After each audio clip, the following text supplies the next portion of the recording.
بسم اللہ الرحمن الرحیم۔ گمنام ہیروز کے معزز ناظرین و سامعین، السلام علیکم۔ ڈاکٹر محمد انیب سلیمی کے ساتھ آپ سن رہے ہیں دیوتا۔ تو آئیے بڑھتے ہیں کہانی کی جانب۔ یہ عورت بہت بے رحم اور انسانی خون کی پیاسی ہے۔ یہ جسے بھی سانپوں سے ڈسواتی ہے یا اپنے جادو ٹونے سے مارتی ہے، اس کا سر کاٹ کر یہاں رکھتی ہے، اور اس طرح اس نے انسانی سروں کی 4 دیواری بنائی ہے۔ وہ چڑیل کچھ منتر پڑھنے کے بعد غلام باقی کی طرف پھونک مارنا چاہتی تھی۔ باقی نے اس کے منہ پر ایک ٹھوکر ماری۔ وہ چیخ مار کر الٹ گئی، چوکھٹ کے اندر گئی۔ سونیا کے ساتھ آنے والوں نے اپنی رائفل کے کندوں سے کھوپڑیوں کی دیواروں پر ضربیں لگائیں تو ساری دیواریں ٹوٹ کر اس چڑیل پر گرنے لگیں۔ وہ چیخ چیخ کر ہاتھ پاؤں جھٹک رہی تھی اور وہاں سے نکلنے کی کوشش کر رہی تھی۔ غلام باقی نے اس کی ایک ٹانگ پکڑ کر اتنی زور سے کھینچی کہ وہ ہڈیوں کے ڈھیر سے نکل کر بستی والوں کے پاس جا گری۔ غلام باقی نے اس کے پاس آ کر کہا، اب منتر پڑھو، اپنے کالے جادو سے بستی والوں کو دہشت زدہ کر سکتی ہو تو کرو۔ یہ کہہ کر اس نے اپنا ایک پاؤں اس کے منہ پر رکھ دیا۔ وہ فوجی طرز کے بھاری بھرکم جوتے پہنے ہوئے تھا۔ ان کا وزن ہی اس بیمار چڑیل کے لیے کافی تھا۔ کجا یہ کہ غلام باقی نے اپنے پاؤں کا ہلکا دباؤ بھی ڈالا تھا۔ اس کے دیدے پھیل گئے تھے۔ وہ تھوڑی دیر تک ہاتھ پاؤں جھٹکتی رہی، تڑپتی رہی، پھر ٹھنڈی پڑ گئی۔ اس کے مرتے ہی بستی کے تمام لوگ گھٹنے ٹیک کر غلام باقی کے سامنے جھکنے لگے۔ اس نے کہا، تم سب اٹھ جاؤ، میرے سامنے سر نہ جھکاؤ۔ آج تمہیں ایک کالی بلا سے نجات مل گئی ہے۔ خوش رہو اور آزادی سے زندگی گزارو۔ کسی سے ڈرنے کی ضرورت نہیں ہے۔ ہمیں اتنا بتاؤ، وہ نوجوان کہاں ہے جسے زہریلی لڑکی نے ڈس لیا تھا؟ ماریا کی سہیلیوں میں سے ایک سہیلی نے کہا، میں جانتی ہوں، وہ ماریا کے ساتھ غار کے اندر ہے۔ سونیا نے کہا، باقی تم جوانوں کے ساتھ پہاڑی پر رہو اور چاروں طرف نظر رکھو، پسپا ہونے والے دشمن پھر آ کر منظم حملے کر سکتے ہیں۔ وہ 2 مسلح جوانوں کے ساتھ اس لڑکی کی رہنمائی میں غار کی طرف جاتے ہوئے بولی، فرحاد، آرمر سے کہو ہمارے جو آدمی ہیلی کاپٹر میں گئے ہیں ان سے رابطہ قائم کرے اور سلارا کے متعلق رپورٹ حاصل کرے۔ میں نے آرمر کو ہدایت دی، پھر واپس سونیا کے پاس آیا۔ ہم نے ماسک مین کے آدمیوں کو پسپا کیا تھا، اس قبیلے کے سردار کی کمر توڑ دی تھی، اس چڑیل کا خاتمہ کر دیا تھا، لہٰذا اب ہمارے راستے میں کوئی رکاوٹ نہیں تھی۔ بیٹا بھی ہمیں ملنے ہی والا تھا، لیکن ہم یہ بھول جاتے ہیں کہ مہربان ہونے والی تقدیر اچانک نامہربان بھی ہو جایا کرتی ہے۔ پے در پے کامیابیاں حاصل کرتے کرتے کبھی اچانک ہی مایوسی کا سامنا بھی کرنا پڑتا ہے۔ سونیا غار کے اس حصے میں پہنچی تو دیکھا پارس ایک جگہ سوکھی گھاس کے بستر پر لیٹا ہوا تھا۔ ایک حسین نوعمر لڑکی اس کے سرہانے بیٹھی ہوئی اس کے سر کو سہلا رہی تھی۔ آہٹ سنتے ہی اس نے چونک کر سونیا اور 2 مسلح افراد کو دیکھا، پھر اس کی آنکھیں غصے سے بھر گئیں۔ ان آنکھوں میں بلا کی چمک تھی۔ وہ دانت پیس رہی تھی اور آہستہ آہستہ اٹھتے ہوئے کہہ رہی تھی، جاؤ، چلے جاؤ یہاں سے، اگر کسی نے اسے ہاتھ لگایا تو میں زندہ نہیں چھوڑوں گی۔ سونیا نے ہاتھ اٹھا کر کہا، غصہ نہ کرو، میں اس نوجوان کی ماں ہوں۔ میں اس وقت تک ماریا کے دماغ میں پہنچ چکا تھا۔ وہ اپنے دماغ میں بے چینی سی محسوس کر رہی تھی۔ اس زہریلی لڑکی کی چھٹی حس بہت تیز تھی، لیکن وہ کچھ سمجھ نہیں پا رہی تھی کہ دماغ میں پرائی سوچ کی لہریں ہیں۔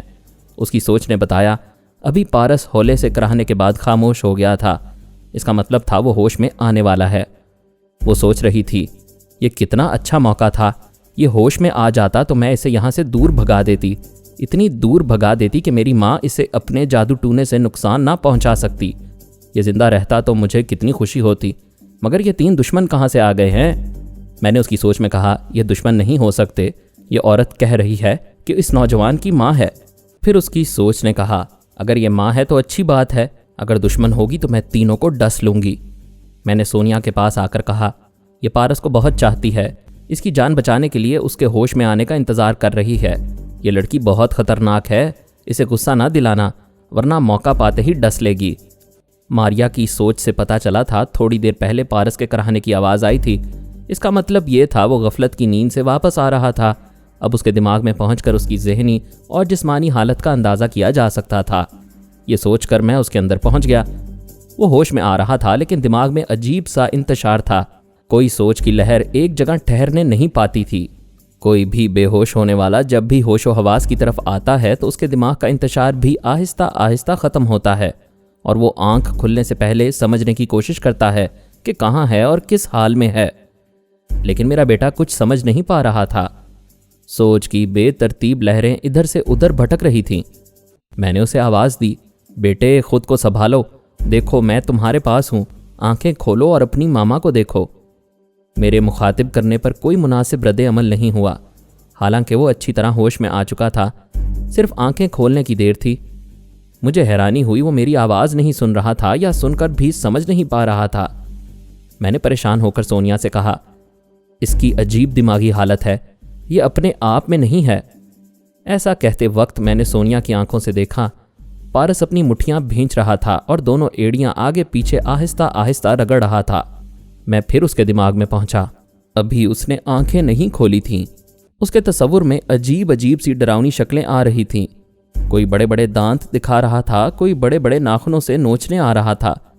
ऐसे ही वक्त उसे जोजो की आवाज़ सुनाई दी, पारस तुम कहाँ हो, तुम कैसे हो, अरे ये तुम क्या सोच रहे हो? ऐसी भयानक सूरतों के मुतालिक सोचने की क्या ज़रूरत है, मेरी बात का जवाब दो।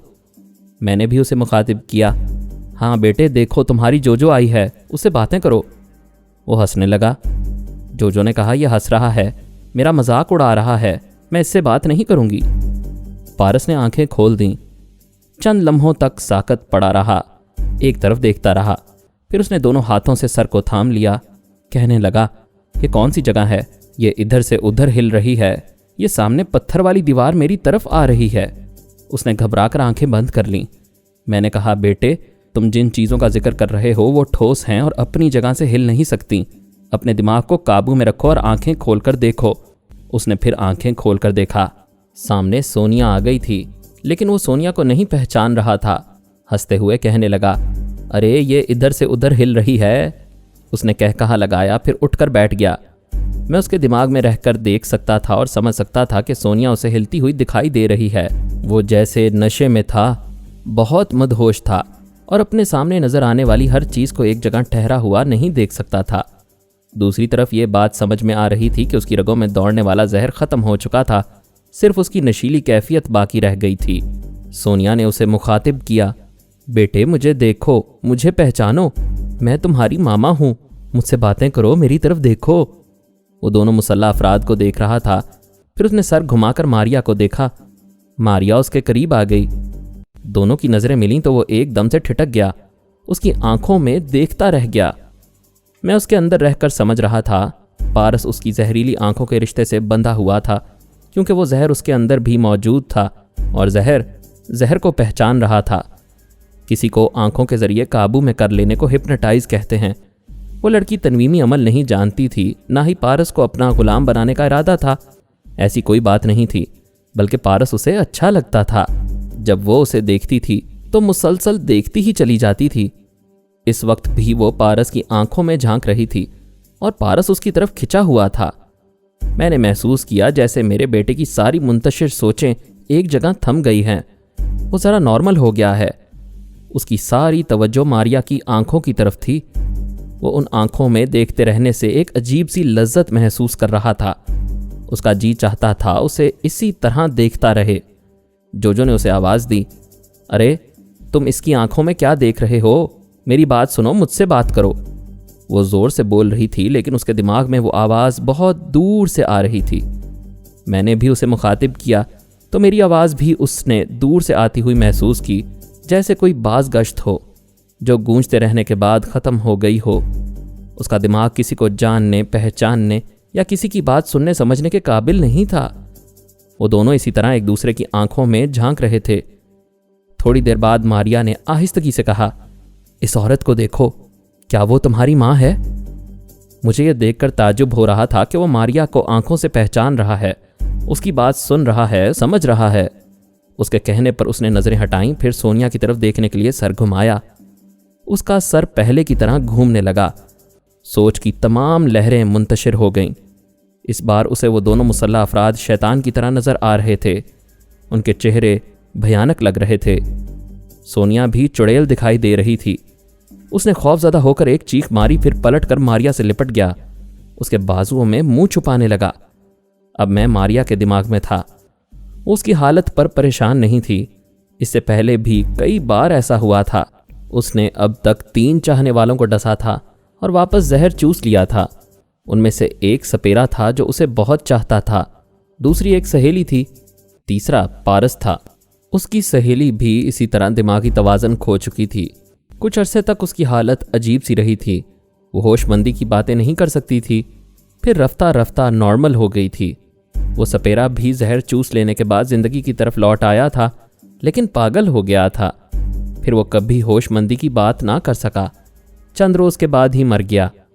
وہ سوچ رہی تھی، میں اس نوجوان کو مرنے نہیں دوں گی، اسے اپنی جان دے کر بھی بچا لوں گی جس طرح اپنی سہیلی کو بچایا تھا۔ اور میں سوچ رہا تھا یہ جذباتی باتیں ہیں، مجھے فوراً ہی اپنے بیٹے کو بڑے بڑے تجربے کار ڈاکٹروں کے پاس پہنچانا چاہیے، یہ ابھی خطرے میں ہے، اگر دیر ہو گئی تو خدا نخواستہ بیٹا ہماری آنکھوں میں آنسو لے آئے گا۔ میں نے سونیا سے کہا، ماریا کو سمجھاؤ، ہم دونوں کو شہر لے جائیں گے، اسے اس کے والدین تک پہنچائیں گے اور پارس کا علاج کروائیں گے۔ سونیا نے کہا، ماریا تم بہت اچھی لڑکی ہو، تم نے ہمارے بیٹے کو زہر سے نقصان پہنچایا تھا لیکن اسے زندگی کی طرف واپس لے آئی ہو اور اب بھی اس کا خیال رکھتی ہو، مگر تمہارے علاج سے ہماری تسلی نہیں ہوگی، ہم اسے کسی بڑے ڈاکٹر کے پاس لے جائیں گے۔ ماریا نے ایک دم سے گھور کر دیکھا اور انکار میں سر ہلایا۔ سونیا نے کہا، کیا تم اپنے والدین سے ملنا نہیں چاہتی؟ ہم تمہیں ان کے پاس لے جائیں گے۔ اس نے سوچتی ہوئی نظروں سے سونیا کو دیکھا، پھر پارس کو دیکھ کر اس کے بالوں میں انگلیاں پھیریں۔ اس کے بعد کہا، میں نہیں جاؤں گی، اسے بھی نہیں جانے دوں گی، اس کا علاج کروں گی، یہ جلد ہی اچھا ہو جائے گا۔ وہ پارس سے الگ ہو کر ایک طرف گئی، وہاں بہت سی جڑی بوٹیاں رکھی ہوئی تھیں۔ مٹی کے ایک پیالے میں کوئی رقیق دوا نظر آ رہی تھی، شاید ان جڑی بوٹیوں سے عرق نکالا گیا تھا۔ وہ مٹی کا کٹورا اٹھا کر لائی، پھر پارس کے ہونٹوں سے لگا کر بولی، اسے پی جاؤ۔ میں ماریا کی سوچ پڑھ رہا تھا، مجھے پتا چلا اس نے پہلے بھی یہی عرق اسے پلایا تھا جس کے اثر سے اندر کا زہر ختم ہوتا جا رہا تھا۔ میں نے اس دوا پر اعتراض نہیں کیا۔ پارس نے مٹی کے پیالے کو ہونٹوں سے لگایا، پھر ایک گھونٹ پی کر برا سا منہ بنانے لگا۔ دوا بہت ہی کڑوی تھی۔ ماریا نے کٹورے کو اس کے ہاتھوں سے لے لیا، پھر بولی، میرے ہاتھ سے پیو گے تو دوا کڑوی نہیں لگے گی۔ پارس نے نظریں اٹھا کر دیکھا، پھر اس کی آنکھوں میں گم ہونے لگا۔ اسے پتا نہیں چلا کہ وہ پیالے کو اس کے ہونٹوں سے لگا کر دوا پلانے لگی ہے۔ وہ کڑوی کسیلی دوا چپ چاپ پیتا جا رہا تھا۔ جب کٹورا خالی ہو گیا تو ماریا نے کہا، یہ ہم دونوں کو شہر لے جانا چاہتے ہیں، لیکن میری ماں بہت بڑی جادوگرنی ہے، وہ ہمیں یہاں سے جانے نہیں دے گی۔ سونیا نے کہا، تمہاری ماں اب زندہ نہیں ہے، وہ مر چکی ہے، تمہارا راستہ کوئی نہیں روک سکے گا۔ ماریا نے چونک کر اسے دیکھا، پھر پوچھا، کیا تم سچ کہہ رہی ہو؟ بالکل سچ کہہ رہی ہوں، یہاں سے نکل کر بستی والوں سے پوچھ لو اور خود اپنی آنکھوں سے ماں کی لاش کو دیکھ لو، لیکن وہ تمہاری اپنی ماں نہیں تھی، ہم تمہاری اپنی ماں اور باپ کے پاس تمہیں پہنچانا چاہتے ہیں۔ وہ خوش ہو کر بولی، میں نہیں جانتی کہ ماں باپ کیا ہوتے ہیں، لیکن مجھے خوشی ہے کہ اس چڑیل سے ہمارا پیچھا چھوٹ گیا ہے۔ اب ہم دونوں ضرور شہر جائیں گے، لیکن دیکھو میں وارننگ دیتی ہوں، اگر کسی نے مجھے نقصان پہنچایا، دھوکہ دیا یا اس نوجوان کو مجھ سے چھین کر لے جانا چاہا تو میں اسے زندہ نہیں چھوڑوں گی۔ سونیا، ہم دیکھ رہے ہیں کہ ہمارا بیٹا اس کی آنکھوں کے سامنے قابو میں رہتا ہے، ان میں ایک دوسرے کے لیے زہریلی کشش ہے۔ پارس نے اس کشش سے نکل کر جب تمہیں اور 2 مسلح افراد کو دیکھا تھا تو پھر اس کے دماغ میں انتشار پیدا ہو گیا تھا۔ ماریا ہمارے بیٹے کے لیے بہت اہم ہے، اسے ساتھ رکھنا ہوگا۔ زیادہ سے زیادہ اس کے ماں باپ کو اطلاع دے دی جائے گی کہ ان کی بیٹی ہمارے پاس ہے، اور جب تک ہمارا بیٹا نارمل نہیں ہوگا وہ اسی کے ساتھ رہے گی۔ میں نے اپنے مخصوص ذرائع استعمال کیے، ایک طیارہ چارٹرڈ کرایا، ارادہ تھا پارس کو یہاں سے ہیلی کاپٹر میں نکوگارا لے جاؤں گا، وہاں سے طیارے میں پیرس پہنچوں گا۔ اس سلسلے میں نے پیرس کے ذمہ دار افسران کو بھی اطلاع دے دی، میں جلد ہی وہاں پہنچ رہا ہوں اور پہنچنے سے پہلے پھر خیال خوانی کے ذریعے اطلاع دوں گا۔ ہمارے ہیلی کاپٹر میں جو لوگ سلارا کو تلاش کرنے گئے تھے وہ ناکام لوٹ کر آ گئے۔ ہم جو مسلسل کامیابیاں حاصل کرتے جا رہے تھے اب ناکامیوں سے 2-4 ہو رہے تھے۔ ایک تو پارس ہمیں مل کر بھی جیسے نہیں ملا تھا، بد نصیبی چیلنج کر رہی تھی کہ اپنے بیٹے کو بچا سکتے ہو تو بچا لو۔ دوسری ناکامی سلارا کا ہاتھ سے نکل جانا تھا، پتہ نہیں وہ لوگ اسے کہاں لے گئے تھے۔ ہمارا دوسرا ہیلی کاپٹر آمنہ کے پاس تھا، میں نے اس سے رابطہ قائم کیا، پھر کہا میں سونیا کا ہیلی کاپٹر لے جا رہا ہوں، تم اس کے لیے اپنا ہیلی کاپٹر روانہ کر دو۔ آمنہ نے پوچھا سونیا کہاں ہے؟ आर्मर तुम्हारे पायलट को गाइड करेगा, तुम्हारा हेलीकॉप्टर उसके पास पहुंच जाएगा। फिर मैंने सोनिया से कहा, तुम यहाँ दूसरे हेलीकॉप्टर का इंतज़ार करो, मैं मारिया और पारस को अपने साथ ले जा रहा हूँ। सोनिया ने मारिया को देखा, फिर कहा, ये लड़की जहरीली है, इनके साथ हमारे 2-4 आदमी जाएंगे। इस बात का अंदेशा है कि उसे किसी बात पर गुस्सा आए तो ये फिर किसी को डस लेगी, लिहाजा बहुत एहतियात की ज़रूरत है। निकोगारा से तुम इसके साथ हो जाओगे, तुम्हें भी मोहतात रहना होगा। फिर उसने मारिया से कहा, बेटी तुम बहुत अच्छी हो, चलो पारस को अपने साथ ले चलो। पारस ना सोनिया को पहचान रहा था, ना सोच के ज़रिए हमारी किसी बात का जवाब दे रहा था, बल्कि हमारी सोच की लहरें ही उसकी समझ में नहीं आती थी। मारिया के कहने से वो उठकर खड़ा हो गया, फिर उसकी गर्दन में बाजू डालकर उसके सहारे चलने लगा। वो अच्छा खासा बॉडी बिल्डर था। मारिया दूर तक उसका बोझ नहीं बर्दाश्त कर सकती थी। सोनिया ने कहा, बेटी इससे कहो ये मेरा सहारा लेकर चले। मारिया ने जब पारस को ये बात कही तो वो राज़ी हो गया। सोनिया का सहारा लेकर चलने लगा। मैंने हेलीकॉप्टर के पायलट से कहा, इसे पहाड़ी से उतारकर नीचे ले आओ।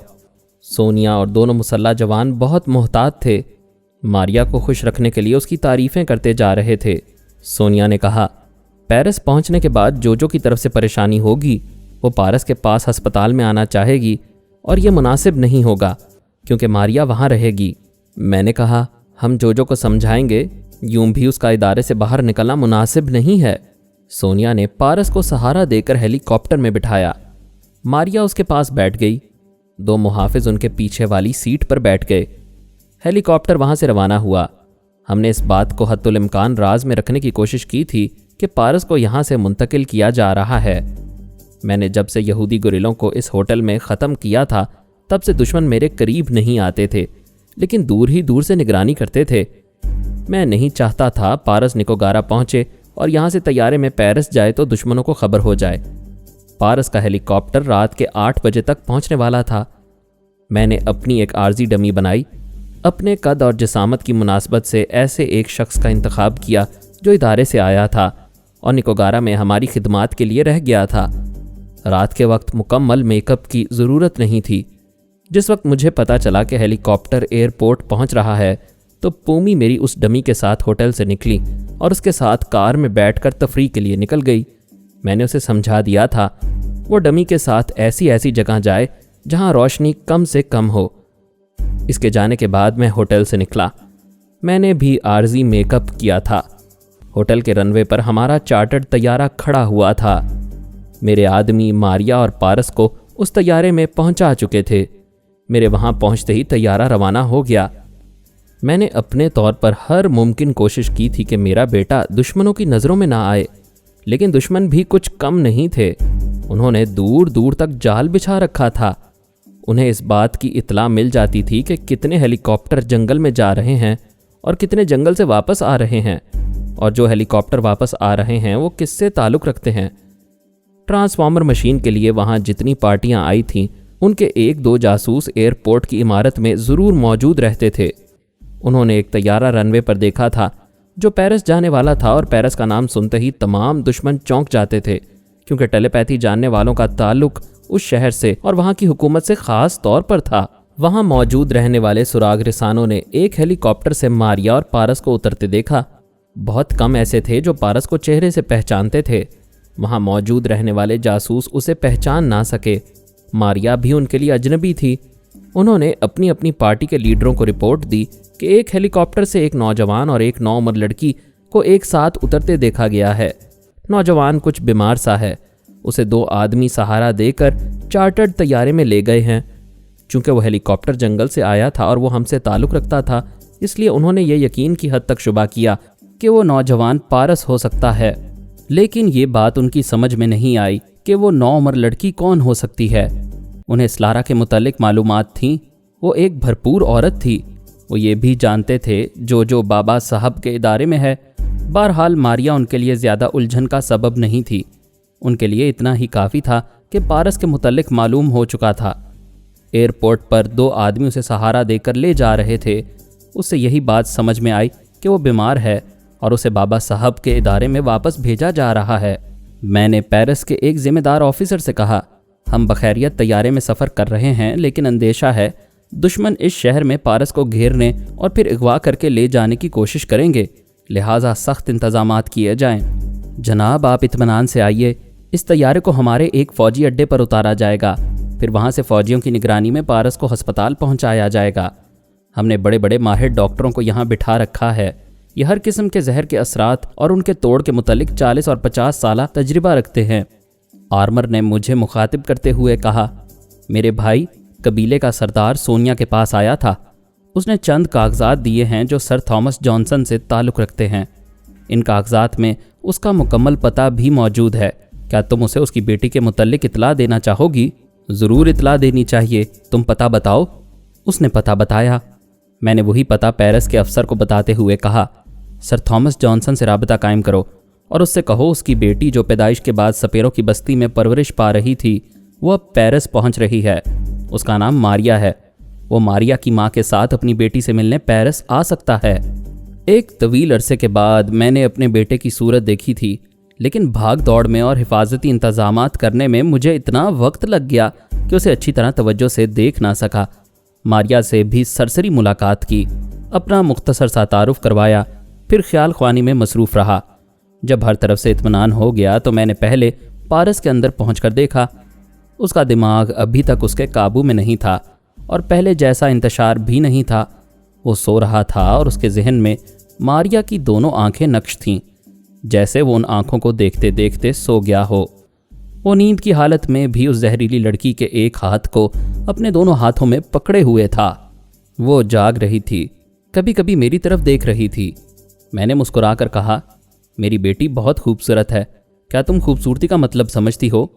वो कुछ सोच कर बोली, हाँ, मेरा रंग गोरा है और वहाँ कबीले में सब के सब काले थे। मैंने उसे समझाया, खूबसूरती का मतलब सिर्फ गोरा रंग नहीं है। नाक नक्शा अच्छा हो तो सांवले रंग की और काले रंग की औरतें भी खूबसूरत कहलाती हैं। तुम्हारा रंग भी गोरा है, नाक नक्शा भी अच्छा है, बल्कि बहुत ही अच्छा है, और तुम खूबसूरत इसलिए भी हो कि तुम्हारा दिल बहुत खूबसूरत है। तुम चाहती तो मेरे बेटे को डसने के बाद छोड़ देती, ये ख़त्म हो जाता, लेकिन तुमने इसे बचा लिया। जो लड़की मेरे बेटे की जान बचाए वो मेरे लिए दुनिया की हसीन तरीन लड़की है। वो खुश होकर बोली, तुम बहुत अच्छी बातें करते हो। मैं तुम्हें क्या कहूँ? तुम्हारा नाम क्या है? मेरा नाम फरहाद है, लेकिन तुम मुझे पापा कहकर मुखातिब कर सकती हो। हमारी बस्ती में 2 ताजिर आए थे। वो मुझे बताते थे बाप को डैडी या पापा कहते हैं, तुम मुझे भी अपना बाप समझो। अचानक मारिया ने मुझे गुस्से से देखा। उसकी आंखों में बला की चमक थी। ऐसा लगता था जैसे सांप गुस्से से फन उठाने वाला हो।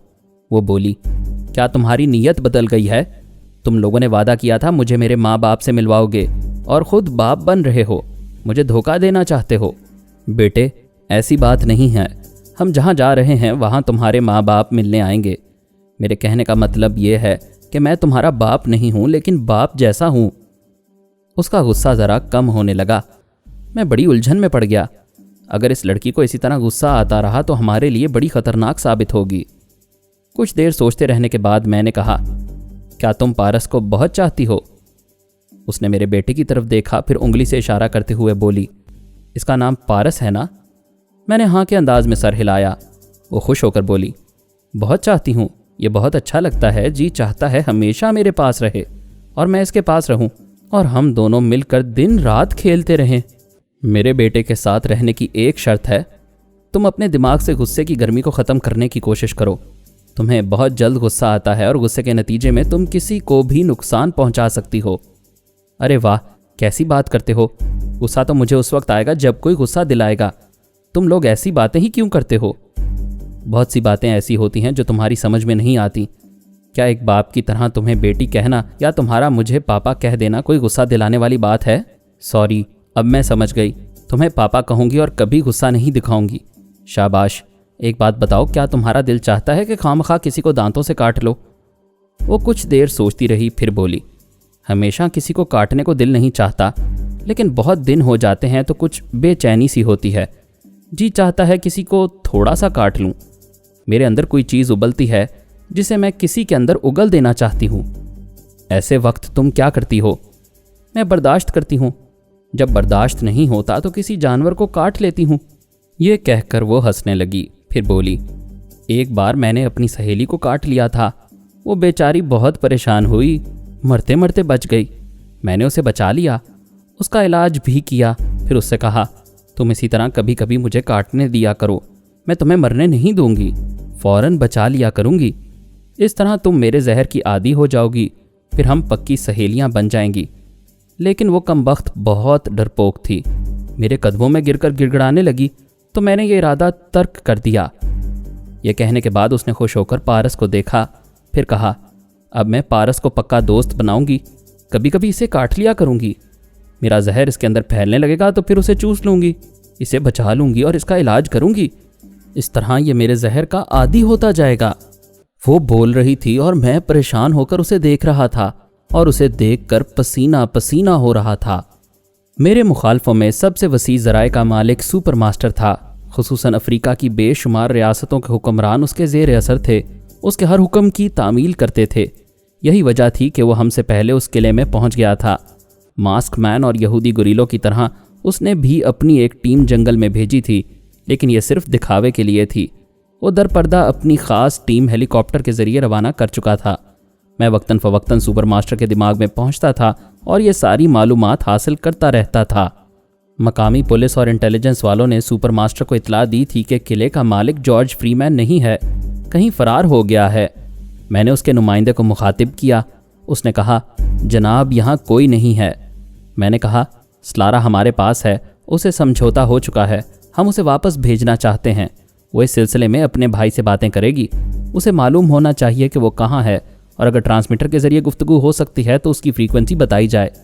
آپ جھوٹ بول رہے ہیں، سلارا آپ کے پاس نہیں ہے اور نہ ہی اس سے کوئی سمجھوتا ہوا ہے، اگر ایسی کوئی بات ہوتی تو آپ سر جارج کا پتہ اور ٹرانسمیٹر کی فریکوینسی نہ پوچھتے۔ میں گفتگو کے دوران اس نمائندے کے چور خیالات پڑھ رہا تھا۔ اسے بہن بھائیوں کے متعلق بس اتنا ہی معلوم تھا کہ وہ ایک دوسرے سے کسی حال میں بھی رابطہ قائم کرنا جانتے ہیں، اور ٹرانسفارمر مشین کے متعلق جتنے بھی راز ہیں وہ ان کے سینے میں دفن ہیں، کوئی اور ان کے متعلق نہیں جانتا۔ میں نے کہا میں اس ڈمی سلارا سے باتیں کرنا چاہتا ہوں جو اب سے پہلے کئی بار تمہارے سامنے آ کر مجھ سے گفتگو کر چکی ہے۔ مسٹر جارج کے جانے کے بعد یہاں کوئی ڈمی نہیں رہی، میرے جیسے کچھ ملازم رہ گئے ہیں جنہیں دھمکی دی جا رہی ہے کہ ہتھیار پھینک کر باہر نکل آئیں، اور ہم یہی کرنے والے ہیں۔ کیا جارج فری مین وہ مشین بھی ساتھ لے گیا ہے؟ میں نے مسٹر جارج کو جاتے ہوئے نہیں دیکھا۔ یہ کیسے ہو سکتا ہے؟ کوئی ہیلی کاپٹر ضرور قلعے کے اندر پہنچا ہوگا۔ ہمارا ہیلی کاپٹر آپ کے صاحبزادے نے تباہ کر دیا، دوسرا 24 گھنٹے کے بعد ملا لیکن ہم نے واپس کر دیا، اسے استعمال کرنے کا موقع ہی نہیں ملا۔ مسٹر جارج ہمارے نام ایک پیغام چھوڑ گئے تھے کہ ہیلی کاپٹر آئے تو اسے واپس کر دیا جائے۔ یہاں جتنی گاڑیاں ہیں ہم ان میں بیٹھ کر جہاں چاہے جا سکتے ہیں اور اس قلعے کو خالی چھوڑ سکتے ہیں۔ تو پھر تم لوگوں نے اس قلعے کو پہلے ہی خالی کیوں نہ کیا؟ مسٹر جارج نے حکم دیا تھا اسے خالی کرنے سے پہلے یہاں کے تمام خفیہ میکانزم کو تباہ کر دیا جائے۔ یہاں کے تہہ خانے میں اور ایسے خفیہ کمروں میں جہاں چور دروازوں سے گزر کر پہنچا جا سکتا ہے ان سب جگہ بارودی سرنگ بچھا دی جائے اور انہیں تباہ کر دیا جائے۔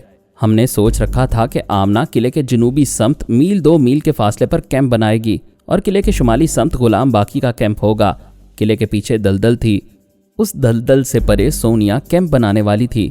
میں نے ان تینوں کو مخاطب کر کے کہا اپنے اپنے کیمپ وہاں سے اٹھا لو اور دور چلے جاؤ، قلعے کے اندر زبردست دھماکے ہونے والے ہیں۔ سپر ماسٹر کو یقین تھا کہ جارج فری مین اسی قلعے کے کسی تہہ خانے یا کسی خفیہ کمرے میں چھپا ہوا ہے، اور وہ کمرہ یقیناً بھول بھلیاں قسم کا ہوگا جہاں تک پہنچنے میں دشواری ہوگی، لیکن اس کے پاس ایسے جدید آلات تھے جو خفیہ کمروں، چور دروازوں اور تہہ خانوں کی نشاندہی کرتے تھے۔ سپر ماسٹر کو یقین تھا کہ ان آلات کے ذریعے وہ ٹرانسفارمر مشین تک پہنچ ہی جائے گا۔ وہاں جارج فری مین کے جتنے ملازم تھے انہوں نے ہتھیار قلعے کے اندر چھوڑ دیے، اپنے اپنے ہاتھ اٹھا کر باہر نکلنے لگے۔ مقامی سپاہی ان سب کو قیدی گاڑیوں میں بٹھا رہے تھے۔ قلعے سے نکلنے والے آخری شخص نے تہہ خانوں اور خفیہ کمروں میں بچھی ہوئی بارود کو ایک ٹائم بم سے منسلک کیا تھا۔ وہاں سے نکلتے وقت اس نے دھماکے کے لیے 10 منٹ کا وقت مقرر کیا، پھر باہر چلا آیا۔ اسے بھی قیدی گاڑی میں بٹھایا گیا۔ وہ گاڑی قلعے سے باہر چلی گئی۔ باہر دور تک مقامی سپاہی اور انٹیلیجنس کے لوگ موجود تھے۔ اب وہ یقین کرنا چاہتے تھے کہ قلعے میں کوئی نہیں ہے۔ اس مقصد کے لیے انہوں نے 1 افسر اور 10 سپاہیوں کو بھیجا تاکہ وہ پورے قلعے کی تلاشی لے کر انہیں رپورٹ پیش کریں۔ उनके अंदर पहुंचते ही एक जबरदस्त धमाका हुआ। सिपाहियों की चीखें गूंजने लगीं। जो लोग जान बचाकर बाहर निकल रहे थे वो दूसरे धमाके की नजर हो गए। फिर तीसरा, चौथा धमाका होने लगा। किले के बाहर खड़े हुए लोग बेतहाशा गिरते पड़ते भागने लगे। उस किले के अंदर ताकतवर बमों के जाल बिछाए गए थे। तकरीबन 20-22 धमाके हुए, जिसके नतीजे में वो किला खंडर बनकर रह गया। जो लोग वहां तलाशी लेने आए थे उसे दूर ही से देखते रह गए। अब वहां जाने की जुर्रत नहीं थी। अंदेशा था फिर थोड़े वक्फे से धमाके हो सकते हैं। मज़ीद अक़सात सुनने के लिए हमारे चैनल का सब्सक्राइबर बने और साथ ही बेल आइकन को क्लिक करें ताकि आपको हर आने वाली नई वीडियो की नोटिफिकेशन मिलती रहे। हमारी वीडियोस को लाइक और शेयर करें और हमें अपनी दुआओं में याद रखिएगा। ISI और पाक आर्मी जिंदाबाद, पाकिस्तान पाइंदाबाद। हम फिर मिलेंगे इंशाअल्लाह एक नई किस्त के साथ। तब तक के लिए अल्लाह हाफिज।